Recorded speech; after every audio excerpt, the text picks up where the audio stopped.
옛날 속담에 이런 말이 있죠? 물에 빠진 사람을 기껏 구해놨더니 보따리 내놓으라고 한다는 말이요. 지금까지 30년 넘게 살면서 설마 저렇게 나쁜 인간이 실제로 있을까 생각했었는데 바로 제 옆에 있는 줄 모르고 살고 있었어요. 제가 남편과 결혼하고 이 집안에 들어와 살기 시작한 지 8년이 지났습니다. 그 사이에 5살 딸아이도 하나 낳고 남편과 제 사이에 금슬도 좋았어요. 저보다 2살 연상의 남편은 연애할 때부터 지금까지 조금 지나치다 싶을 정도로 가정적이고 다정한 사람입니다. 처음에는 그저 이 사람 성격이 원래 따뜻해서 그런 줄로만 알았는데 알고 보니 저희 시아버지가 옛날부터 엄청난 폭군인데다가 동네에서 유명한 개차반이었다 하더라고요.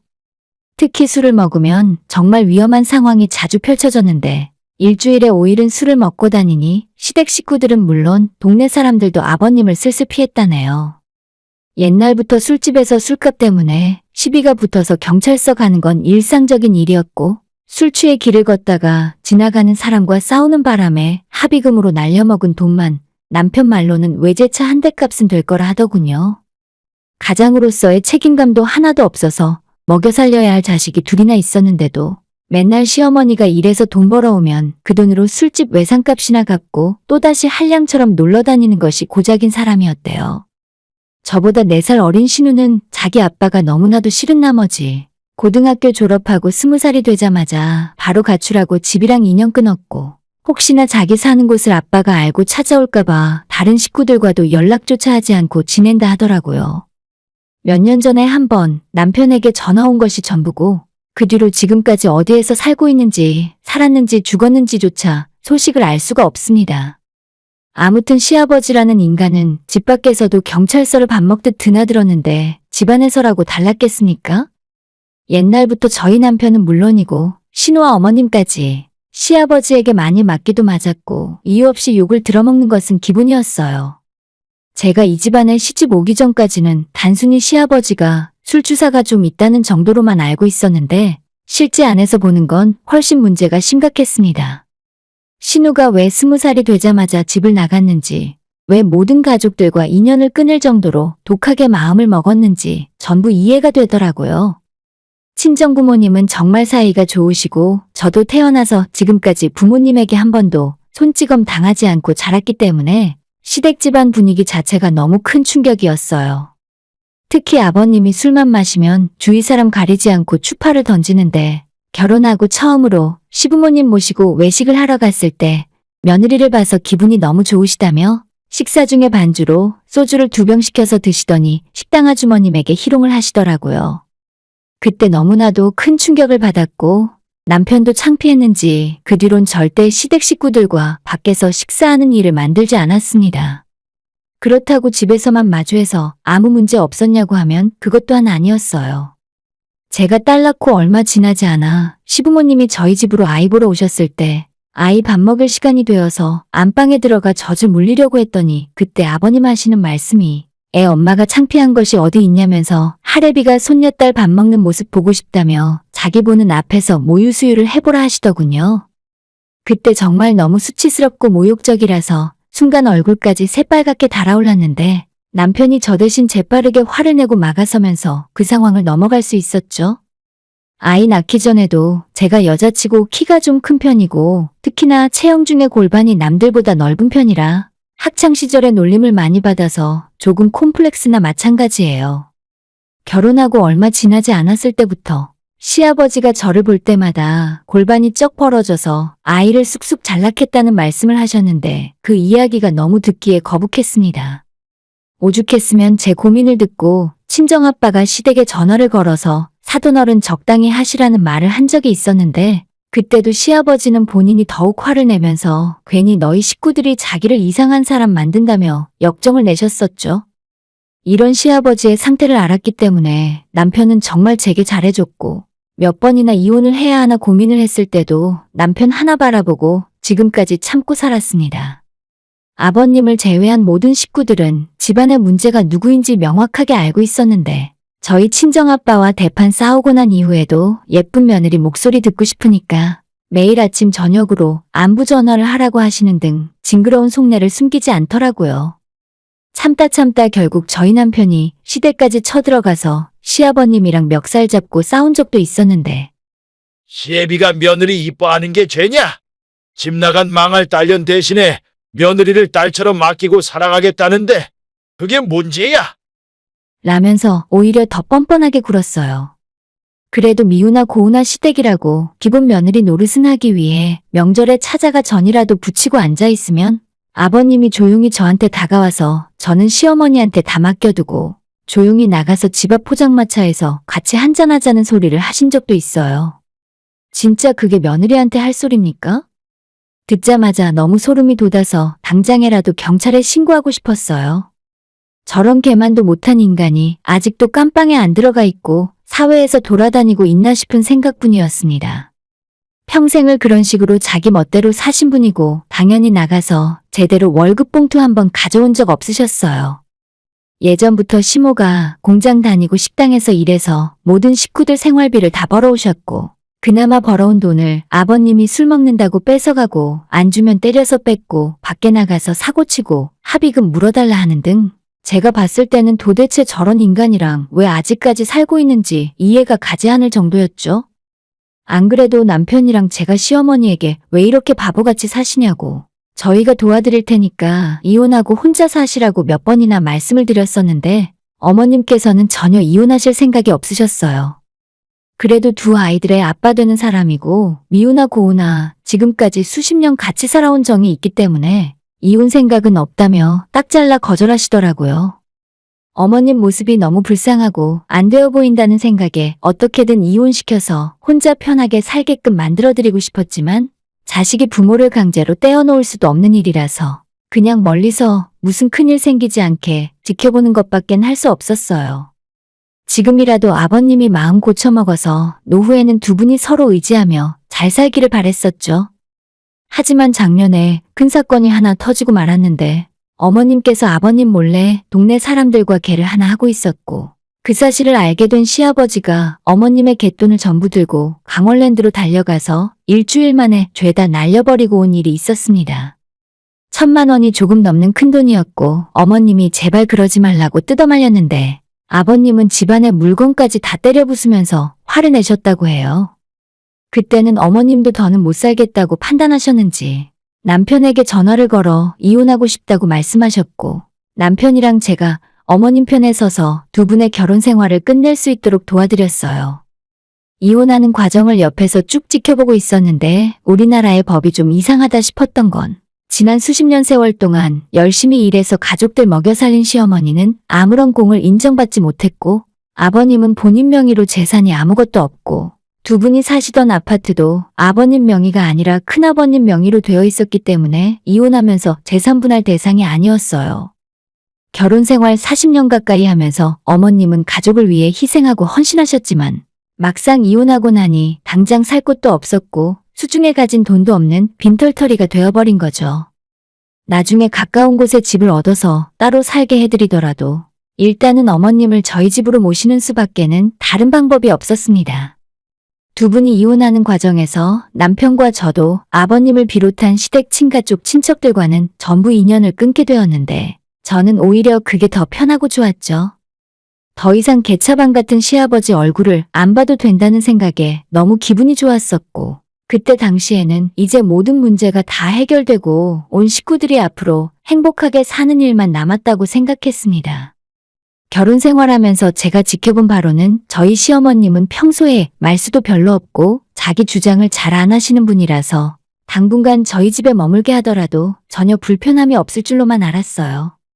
시어머니를 그저 아버님에게 일방적으로 당하기만 한 불쌍한 희생자라고 생각했었는데 이제 와서 가만히 생각해보면 그런 개차반인 사람과 40년 가까이 결혼 생활을 이어가며 버티고 살았으면 어머님 역시 보통 사람이 아니었는데 제가 그런 생각을 하지 못했습니다. 어머님을 당분간 모시고 살기로 결정했을 때 남편과 저는 맞벌이를 하고 있었으니 어머님께서 낮에 우리 애도 봐주시면서 원만하게 같이 살 수 있을 줄로 알았어요. 우리 집안의 방이 4개라서 어차피 하나는 쓰지 않는 빈방이기 때문에 몇 달 정도 같이 살아도 괜찮은 상황이었죠. 시어머니께서도 저희랑 같이 살면서 낮에 집안일을 다 해주겠다고 말씀하셨었고 초반 몇 달은 아무 문제 없이 지나가는 듯 했습니다. 하지만 언젠가부터 온 식구들 모여 다 같이 저녁을 먹을 때마다 이상하게 저만 차별을 받는 기분이 들더라고요. 저랑 남편은 맞벌이를 하고 있는데 남편이 저보다 퇴근 시간이 30분 정도 더 빠르고 회사가 집이랑 가깝기 때문에 매일 저보다 훨씬 일찍 들어와요. 남편 퇴근하고 50분 정도 지나서야 제가 집에 오기 때문에 항상 제가 오기를 기다렸다가 다 같이 저녁을 먹곤 했었죠. 하지만 어머님이 집에 오시고 난 뒤에는 제가 너무 늦게 온다면서 어머님이 저녁 식사 준비를 다 마치는 대로 저를 빼놓고 세 식구가 먼저 식사를 하더라고요. 저도 제가 집에 도착할 때까지 밥 먹지 말고 기다리고 있으라 할 상황은 아니라서 먼저 먹는다 해도 기분 나쁘진 않았는데 이상하게 퇴근하고 와서 어머님이 차려놓은 제 밥상에는 매일같이 식어빠진 밥이 올라오는 겁니다. 저희 집에 밥통이 고장난 것도 아닌데 왜 저한테만 식은 밥을 내어주시는 걸까? 의아하게 생각했지만 어머님의 살림 방식이 나랑은 좀 다르구나 생각하고 그냥 넘어갔었죠.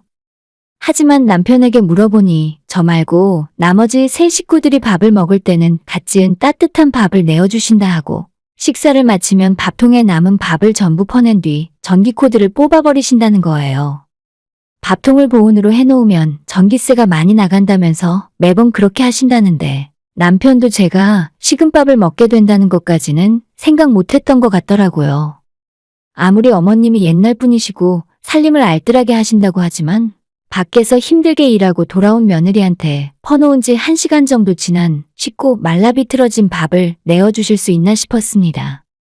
괜히 어머님이랑 사소한 일로 얼굴 붉히고 싶지 않아서 그때부터는 그냥 제가 전자레인지에 밥을 돌려서 먹는 걸로 넘어갔어요. 하지만 어느 날은 퇴근하고 집에 돌아와 보니 저녁 식사로 어머님이 닭죽을 한 냄비 끓여 놓으셨고 다른 세 식구는 모두 식사를 다 마쳤다고 해서 저 혼자 식탁에 앉아 닭죽을 맛있게 먹었습니다. 먹고 나서 정리를 하면서 보니 쓰레기통에 먹고 남은 닭뼈들이 쌓여 있는 걸 발견했고 저는 어머님이 저녁 메뉴로 닭죽을 끓인 줄 알았었는데 알고 보니 저를 빼고 세 식구가 백숙을 맛있게 먹었고 남은 국물에 살을 조금 넣어서 죽을 만들어 놓은 것뿐이었죠. 먼저 백숙을 먹을 거라면 닭다리는 남겨놓지 못할 망정. 날개라도 하나 맛보라고 남겨놨어야 하는 거 아닌가 생각이 들어 남편에게 은근슬쩍 서운하다는 투로 이야기를 했습니다. 그러자 남편은 아니라면서 닭이 워낙 큰 닭이라 백숙 먹기 전에 저 먹으라고 넓적다리 하나를 따로 빼놓았다는 거예요. 아닌데, 아까 내가 먹은 닭죽에는 가슴살 찢은 것 조금 들어있었고 다리는 보이지 않던데? 제 말에 남편이 절대 아니라면서 시어머니한테 가서 물어보니 그제서야 깜빡했다면서 시어머니가 냉장고에 들어있던 다리를 꺼내서 지금이라도 먹으라며 주더라고요. 누가 닭다리 못 먹고 죽은 귀신이 붙어서 이러는 줄 아시나요? 그냥 어머님께서 평소에 며느리 알기를 개똥으로 아는구나 싶어서 너무 서운한 마음이 들었죠. 그게 거의 시작이나 마찬가지였고 요즘 들어서는 제가 쉬는 날엔 시어머니 대접을 톡톡히 받으려고 하세요. 어머님 당신은 손가락 하나 까딱하지 않으려 하시고 토요일, 일요일 새끼 식사 준비를 전부 제가 다 맡아서 해야 합니다. 거기까지는 그럴 수 있는데 어머님 입맛이 어찌나 까다로우신지 배달 음식은 절대 드시지 않고 인스턴트도 입에 대는 법이 없으세요. 사실 제가 음식 솜씨가 그리 좋은 편은 아니었는데 김치 정도 빼고 나머지 모든 밑반찬도 직접 만든 것이 아니면 드시질 않더라고요. 평일에는 어머님이 식사 준비를 하시기 때문에 별 상관이 없는데 금요일 저녁이 되면 냉장고에 남아있는 반찬이나 음식들을 싹 다 정리해버리시고 토요일 아침부터 당장 먹을 것이 아무것도 없어요. 평일에 식사 준비하느라 고생했으니까 주말에는 어디 한번 너가 차려봐라 하고 말씀하시는 것 같더라고요. 그러면 저는 금요일에 퇴근하자마자 마트에 들러 장을 봐야 하고 주말 이틀 6끼를 뭘 해서 밥을 차려야 하나 고민에 빠지게 됩니다. 어머님 모시고 살기 전 우리끼리 살 때는 남편이나 저나 둘 다 금요일쯤엔 녹초가 될 정도로 피곤하니까 주말에는 뭘 해서 먹는다는 개념이 별로 없었어요. 토요일 늦게까지 늦잠 자고 일어나서 간단하게 시켜 먹거나 외식을 주로 하고 토요일 저녁쯤 마트에 가서 장을 봐오곤 했죠. 그렇게 일요일 한 끼 내지 2끼 정도 제가 식사 준비를 했었는데 어머님과 같이 살다 보니 사먹는 음식은 절대 먹지 못하게 하시더라고요. 처음에는 어머님을 속일 생각으로 은근슬쩍 반찬 가게에서 사온 반찬들을 접시에 옮겨 담아서 차려놓기도 했었는데 살림을 오래 하셔서 그런지 반찬 때깔만 봐도 제가 만들지 않았다는 것을 파악하시고는 젓가락으로 제 앞에 쓱 밀어다 놓으세요. 본인이 안 먹으면 안 먹는 거지. 마치 이런 건 너나 먹으라는 식으로 그렇게 하시니까 진짜 제 기분이 너무 더러웠습니다. 어머님이 밖에서 외식하는 것도 싫어하시니까 주말에는 아이와 함께 외출을 하고 밖에서 음식 사 먹어본 지가 언제인지 기억도 잘 나지 않을 정도예요. 언제 한 번은 같이 놀러 가자고 말씀드렸었는데 어머님께서는 집 놔두고 뭐하러 불편하게 나가서 돈 쓰러 다니냐면서 자긴 놔두고 니들끼리 놀다 오라 하시더라고요. 늙은이랑 다녀봐야 무슨 재미가 있겠니? 그냥 젊은 너희들끼리 가서 재미있게 놀아. 나는 그냥 집에서 찬밥에 물 말아 먹으면 된다. 라고 말씀하시는데 그러면 이미 분위기가 다 깨져서 나갈 생각도 못 하겠어요. 처음에는 어머님이 불쌍하기도 하고 지켜드리고 싶어서 같이 살자고 한 건데 이제는 제가 상전을 모시고 사는 건지 어머님이랑 사는 건지 너무 답답하더라고요. 남편이 제 편을 들어주긴 해도 모든 상황을 다 막아줄 수는 없었고 설거지라도 도와주겠다며 남편이 주방에 들어오는 날에는 시어머니가 역정을 내십니다. 최근에는 주말마다 시어머니 밥 차려드리는 것이 너무 스트레스를 많이 받아서 토요일 아침이 되면 아이 데리고 친정에 넘어와서 지내고 있어요. 집에 남편과 시모만 남겨두고 아이와 친정에서 편하게 쉬니까 너무 좋더라고요. 사실 이것도 제가 먼저 생각한 것이 아니라 남편이 그렇게 하라고 시켰어요. 자기가 엄마랑 같이 대충 밥 먹고 주말에 시간 보내면 되니까 저는 친정에서 편히 쉬다 오라면서요. 지난달부터 한 달 가까이 그렇게 지내고 있었는데 얼마 전 일요일 오후에 친정에서 점심 먹고 낮잠을 자고 있었어요. 갑자기 시어머니한테 전화가 오길래 무슨 일인가 싶어 받았더니 야, 너는 살림하는 애가 집을 내버려 놓고 매주 어디에 처박혀서 놀고 있어? 너 당장 집에 안 들어와? 라며 소리를 빽 하고 지르시더라고요. 하필이면 옆에 저희 친정엄마도 있었는데 시어머니 목소리가 너무 커서 엄마도 같이 그 소리를 듣게 되었죠. 지금까지는 참고 있었는데 이제는 시어머니를 집에서 내쫓을 때가 됐구나 생각했어요. 그날 저녁 집에 돌아오자마자 남편에게 이제 당신 엄마를 방 하나 얻어서 분가시키자고 이야기했고 남편도 더 이상 사이 나빠지기 전에 그렇게 하자고 하더라고요. 저희 두 사람이 어머님에게 조심스레 따로 살자고 말씀을 드렸더니 불같이 화를 내면서 너가 뒤에서 나 쫓아내라고 시킨 거지? 시엠이 밥 차려주는 것도 귀찮아 하는데 그동안 같이 사는 게 얼마나 싫었겠니? 라고 소리를 지르시더라고요. 그 모습에서 마치 예전 시아버지 모습이 떠올랐고 진짜 이건 아니구나 생각했어요. 그래서 저는 더 이상 말 섞고 싶지 않아서 아이 데리고 친정으로 넘어와 버렸어요. 시모 얼굴도 보기 싫어져서 남편에게 방구해서 내보낼 때까지 저는 당분간 친정에서 출퇴근하며 살겠다고 했습니다. 남편은 임시로 방 하나 거실 겸 주방 하나 있는 빌라를 알아보는 중이고 추후에 어머님이 혼자 살기에 부족함 없는 임대 아파트를 신청한다고 하더라고요. 저는 제가 먼저 어머님을 쫓아낼 생각 없었고 당분간 별일 없으면 쭉 같이 살 생각도 어느 정도 하고 있었어요. 우리 집에 계셨으면 생활비가 따로 들지도 않고 어머님이 계속 일을 안 하셔도 저희가 드리는 용돈으로 얼마든지 생활을 하실 수가 있었잖아요. 그런데 왜 굴러들어온 복을 스스로 발로 차는지 모르겠네요. 시아버지한테 평생 기가 눌려 살면서 어머님은 착하고 순한 사람인 줄로만 알았었는데 알고 보니 언제든 기회만 있으면 시집살이 시키고도 남을 뿐이었습니다. 누군가와 마음 맞춰서 산다는 게 정말 쉽지 않은 일이라는 걸 다시 한번 깨달았어요. 앞으로는 절대 어머님 모시고 같이 사는 일은 없을 겁니다. 전부 제가 아니라 어머님이 자초하신 일이에요. 오늘의 사연은 여기까지입니다. 구독과 좋아요, 알림 설정 부탁드려요. 다들 행복하시고 좋은 하루 되세요.